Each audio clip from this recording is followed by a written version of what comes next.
Assalamualaikum warahmatullahi wabarakatuh. Selamat berjumpa kembali dalam mata kuliah manajemen jaringan.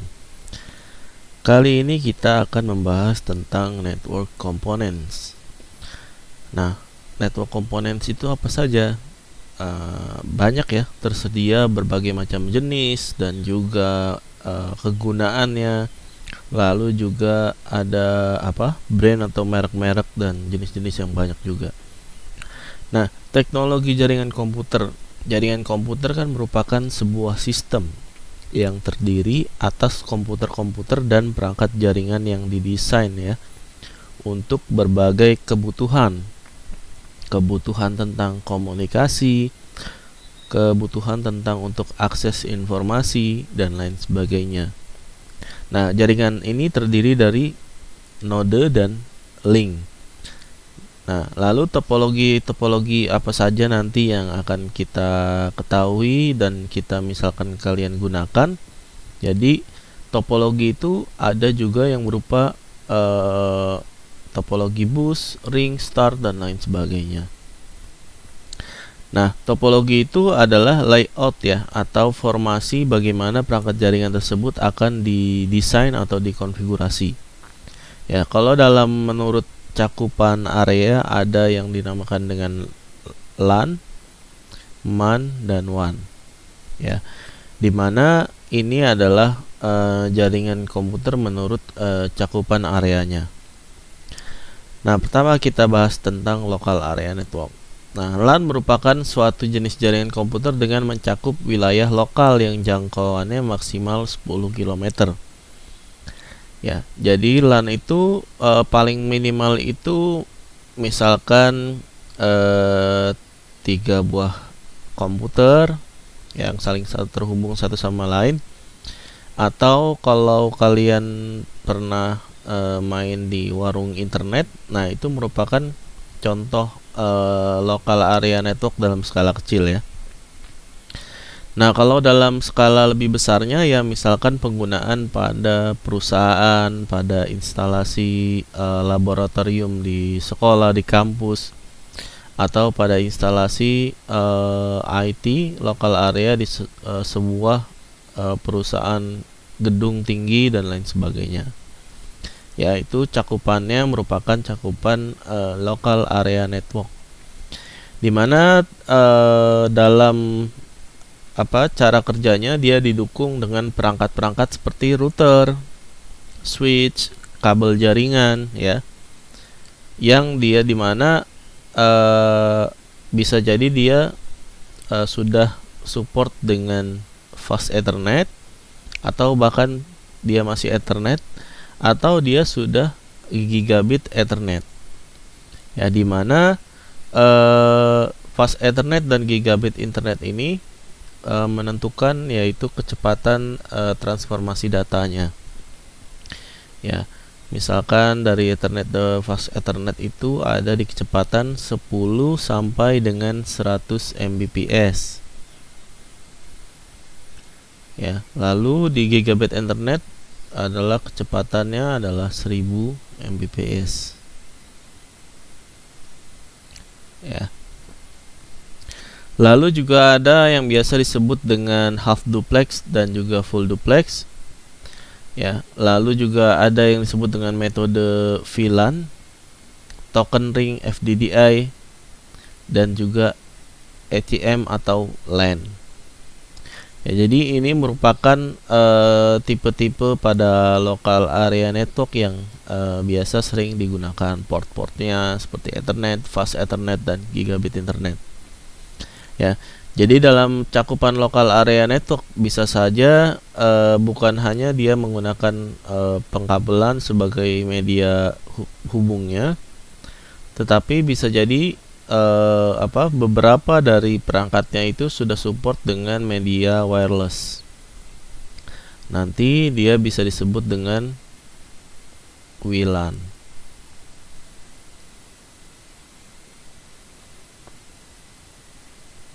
Ya. Nah, itulah terkait dengan local area network. Nah, jika kalian misalkan di rumah juga berlangganan ke provider, lalu kalian bagi dengan perangkat lain seperti router atau switch. Nah, itu juga sudah bisa disebut dengan local area network. Nah, selanjutnya ada yang disebut dengan WAN. Jadi kalau biasanya kan kalau dalam teori itu ada LAN, MAN, dan WAN. Tapi sebenarnya MAN ini adalah gabungan dari sebagian LAN. Jadi ibaratnya secara real itu terbagi hanya jadi dua, LAN dan WAN.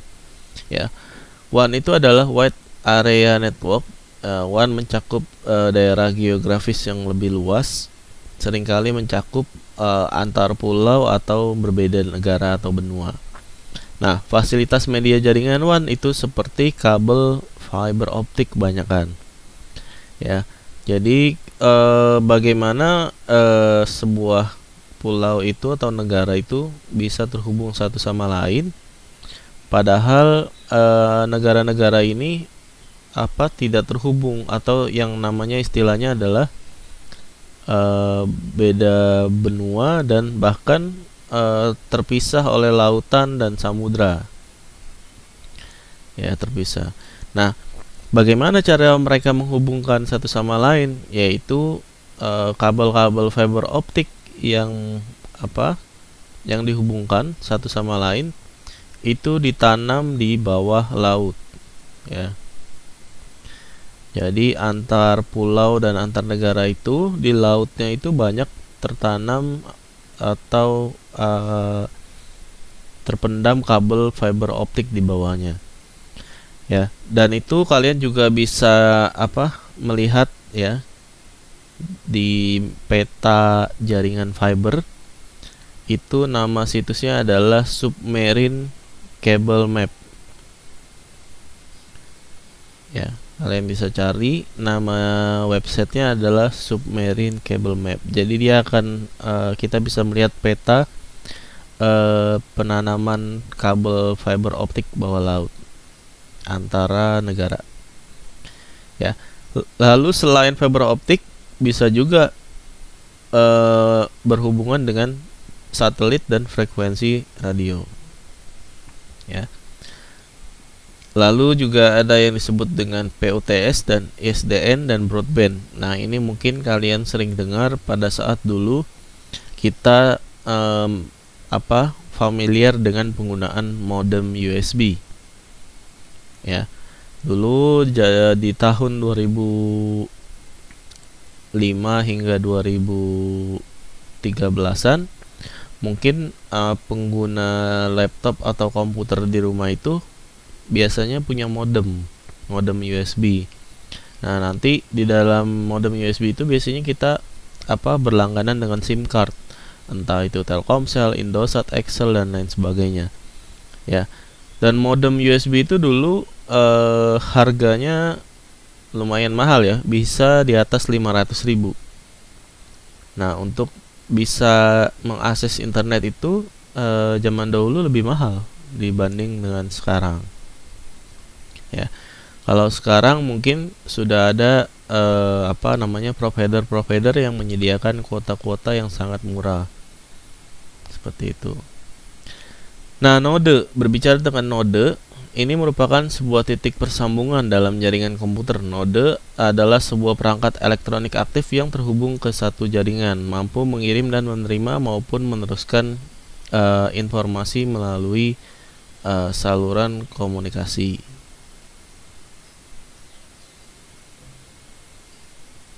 Ya. Untuk menyambungkannya biasanya menggunakan perangkat apa saja? Ada hub, ada bridge, ada router, ada gateway, ada switch. Itu adalah nama-nama perangkatnya. Nah, ini merupakan contoh dari node komponen jaringan. Di sini misalkan terlihat ada yang namanya router, ya. Lalu dia misalkan dial-up networknya ada di sebelah kiri dan juga external networknya di sebelah kanan. Lalu dari router ini dibagi lagi ke dalam switch hub atau hub, ya. Nah, dari switch ini dihubungkan lagi yang namanya bridge, lalu menuju ke external network. Lalu dari hub dihubungkan lagi ke hub lain atau dari ATM switch dihubungkan lagi ke dalam router dan juga hub. Jadi dalam suatu jaringan itu kita bisa menghubungkan ke jaringan-jaringan yang lainnya lewat perantara apa? Lewat perantara router untuk menghubungkan dua buah jaringan yang berbeda. Nah, untuk melakukan sharing lagi ke jaringan yang sama, kita biasanya menggunakan yang namanya switch agar bisa membagi jaringan kita ke perangkat yang lebih banyak lagi. Ya, switch dan hub ini biasanya sebagai media penghubung di dalam jaringan. Basic network node-nya bisa kita lihat di sini. Ada yang disebut dengan local LAN Ethernet packet. Ya, biasanya dia akan dihubungkan dengan masuk ke dalam bridge ya paket tersebut, lalu masuk ke dalam destination yang dituju. Ya, jadi setiap lalu lintas data dan komunikasi antar perangkat itu dia apabila kita menggunakan perangkat seperti switch dan hub itu akan di broadcast ke seluruh port yang ada, sehingga port-port tersebut menerima informasi dari pemberi ataupun pengirim ya. Tapi misalkan jika kita menggunakan teknik-teknik tertentu ya, nah kita bisa menghindari hal tersebut sehingga traffic akan lebih efisien dan lebih cepat ya. Biasa permasalahan tersebut disebut dengan istilah broadcast storm atau badai dari broadcast, sehingga perangkat ini broadcast ke semua port yang ada. Nah, untuk bisa menghindari hal tersebut dan membuat internet atau jaringan kita lebih cepat, kita bisa menggunakan metode-metode seperti STP ya, atau link aggregation dan lain sebagainya. Nah, basic LAN topologi ada yang disebut dengan topologi bus ya. Karakteristiknya, node-node pada perangkat dihubungkan secara serial sepanjang kabel dan pada kedua ujung kabel ditutup dengan terminator. Nah, paket-paket saling bersimpangan satu sama lain. Jika salah satu node rusak, maka jaringan keseluruhan dapat down. Tapi kelebihannya, topologi yang lebih sederhana, tidak membutuhkan perangkat tambahan ya. Kabel yang digunakan sedikit, biayanya lebih murah, mudah dalam implementasi. Nah, traffic yang padat bisa memperlambat konektivitas nih kekurangannya ya. Lalu sulit untuk melakukan troubleshooting, topologi paling lambat dibanding dengan topologi lain. Jadi topologi bus ini sudah mulai ditinggalkan ya. Bahkan mungkin sudah jarang kita lihat warung-warung internet atau rental komputer yang masih menggunakan topologi bus ini. Ya, selanjutnya adalah topologi ring, di mana node-node ini dihubungkan secara serial sepanjang kabel dengan membentuk jaringan seperti lingkaran. Jadi terus mengelilingi satu sama lain, saling terhubung. Nah, paket-paket mengalir dalam satu arah ke kiri ke kanan. Nah, problem sama dengan topologi bus, jika salah satu down di area sini misalkan, maka dapat mengganggu keseluruhan konektivitas. Ya. Tipe kabel yang digunakan biasanya UTP atau yang disebut dengan kabel UTP yang konektornya RJ45, atau bisa dengan patch kabel IBM tipe 6 ya. Nah, kelebihan dari topologi ini adalah data mengalir satu arah sehingga collision dapat dihindarkan, berbeda dengan si bus tadi ya. Aliran data lebih cepat karena aliran datanya satu arah. Lalu waktu mengakses data lebih optimal. Nah, kekurangannya jika tadi ada yang bermasalah, maka akan bermasalah semuanya. Nah, topologi yang berikutnya adalah topologi yang sekarang cenderung lebih diminati, yaitu topologi star. Jadi dibutuhkan dalam topologi star ini adalah hub atau switch yang dapat mencegah terjadinya tabrakan antar pesan. Kinerjanya juga lebih optimal karena lintas kabel dari terminal ke server yang masing-masing ya, satu port ke device, satu port lagi ke device lain. Jadi jalurnya masing-masing, sehingga kalau ada kerusakan dalam satu kabel atau port di switch itu tidak akan mengganggu aktivitas yang lainnya. Nah, lalu ada lagi topologi hybrid, jadi merupakan gabungan dari beberapa topologi. Ada bus di situ, lalu ada juga digabungkan dengan star, atau mungkin juga bisa digabungkan dengan topologi ring. Ya. Nah, kalau topologi WAN, karakteristiknya diimplementasikan di tingkat network layer. Nah, setiap satu host memiliki koneksi langsung tiap-tiap host lainnya. Koneksi dilakukan langsung tanpa melalui terminal pusat. Ya. Topologi dengan koneksi fisik yang lebih banyak.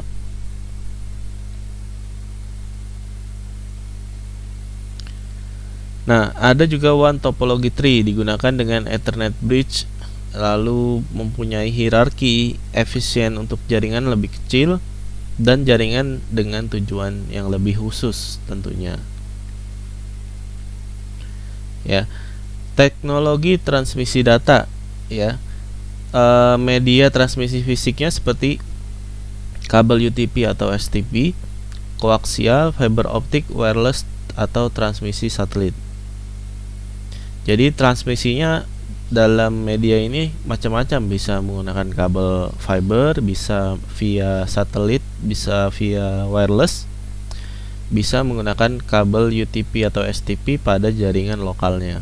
Nah, berikutnya data rate dalam jaringan lokal area. Ada yang disebut dengan Ethernet, yaitu 10 Mbps, Fast Ethernet 100 Mbps, Gigabit Ethernet 1 Gbps, FDDI 100 Mbps, ATM adalah 155 Mbps. Ya, ini adalah data rate kecepatan pada port jaringan yang dimana dia berbeda-beda dalam kecepatan internetnya atau kecepatan transfer rate datanya. Oke, selanjutnya ada yang disebut dengan perangkat hub. Nah, cara kerjanya, paket yang tiba di salah satu port, ya, dia akan disalin ke semua simpul yang berhubungan ke hub. Kecepatan hub harus dibagi ke masing-masing port. Nah, kelebihannya memungkinkan pengguna untuk berbagi pada jalur yang sama. Jadi kalau semuanya dalam satu hub yang sama, dia akan bisa saling berkomunikasi. Nah, kekurangan ya, karena berbagi jalur yang sama, maka kecepatan komunikasi harus berbagi. Nah, jadi karena dia nge-broadcast semuanya, maka kecepatan komunikasinya agak sedikit lambat, atau istilahnya tidak maksimal. Ya, lalu ada yang disebut dengan switch. Ada dua arsitektur, yaitu cut through dan store and forward. Nah,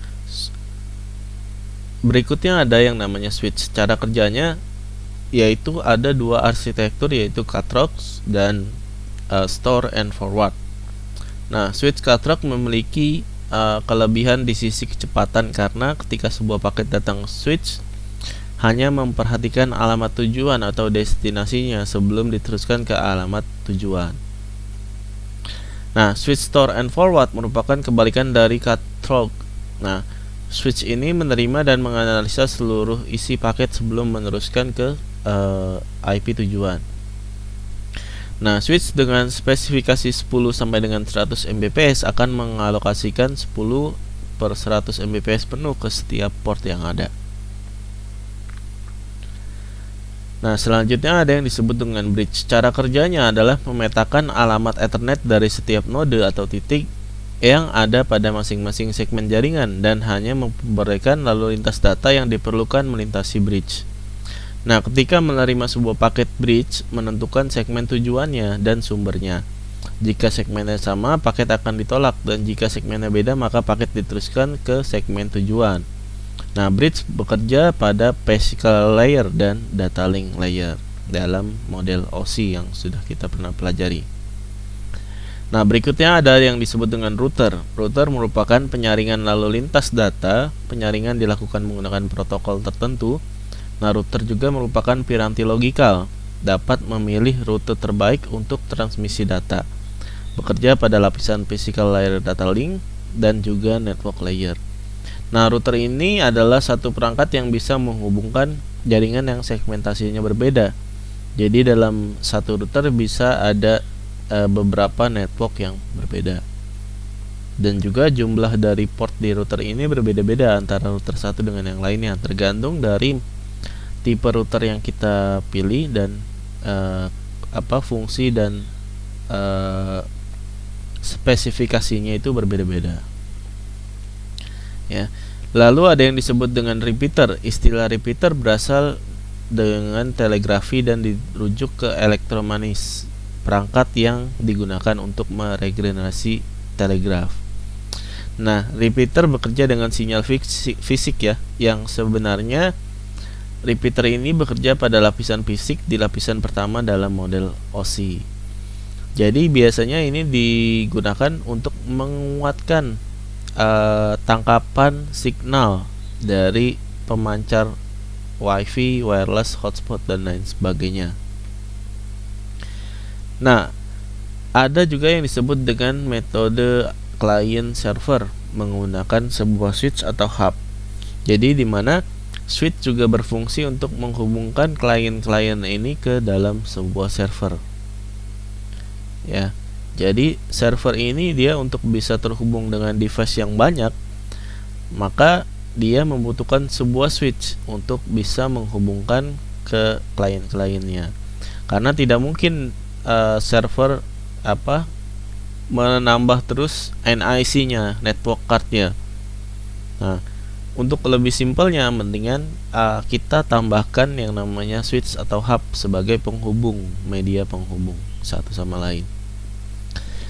Nah, selanjutnya ada yang disebut dengan gateway. Nah, seperti kita ketahui, kalau kita menggunakan metode skema client server, maka kita harus memasukkan gateway di dalam masing-masing perangkat, entah itu dengan metode manual atau DHCP kan. Nah, gateway ini berfungsi sebagai jembatan penghubung. Jadi untuk bisa klien-klien ini bisa saling berkomunikasi, maka klien-klien ini harus punya gateway yang sama. Nah, kalau gateway-nya nggak sama, biasanya si klien-klien ini akan tidak bisa mengakses ke server tersebut, ke router tersebut, atau mengakses berkomunikasi dengan satu sama lain. Nah, gateway adalah router yang menghubungkan dua jaringan dengan protokol network yang tidak sama. Gateway melakukan konferensi protokol pada network layer. Ya, jadi antara network A dan network B, nah untuk dia bisa saling mengakses misalkan server yang sama, maka dia harus menggunakan gateway yang sama. Seperti itu. Ya. Lalu juga ada yang disebut dengan layanan broadband. Ini adalah skemanya seperti ini. Jadi dari SDH1 itu diteruskan ke STM Step N. Mungkin di sana ada yang terhubung lokal area, ya. Juga ada yang terhubung dari SDH itu ke bagian providernya. Lalu ada juga yang terhubung ke customer network dari broadband access. Nah, broadband adalah merupakan koneksi kecepatan tinggi yang memungkinkan akses internet secara cepat dan selalu terkoneksi. Layanan yang terintegrasi pada broadband yaitu voice, video, dan data. Layanan broadband seperti ATM, SDH, akses teknologi seperti HFC dan ADSL. Ya, mungkin ini kalian sering mendengar di era-era tahun 2010 ke bawah ya, untuk ADSL. Nah, jenis-jenis broadband ada ADSL, bekerja dengan membelah saluran telepon menjadi dua saluran terpisah, satu untuk penggunaan suara dan satu lagi untuk data pemakaian. Lalu ada lagi yang disebut dengan dial up.